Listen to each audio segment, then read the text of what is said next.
said I'd show you this jacket. This is the Frogg Toggs Xtreme jacket. I don't know if you can tell, it's actually quite see-through, so you don't want to use it as a cover-up jacket. But it has a couple nice pockets. You can stow this in the pocket. Nice zipper.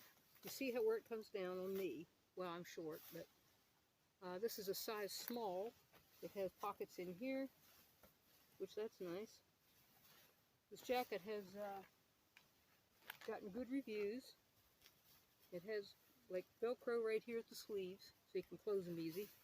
It has a nice adjustable hood with that, and it also adjusts down here to tighten it up if you need to. It's very thin. Not sure if you can see the, let me go over here.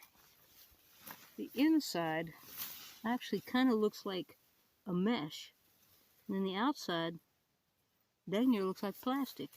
Now there's a little bit of a weirdness of the stitching right there, but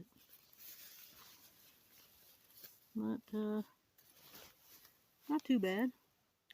We'll let you know how it wears. Ciao.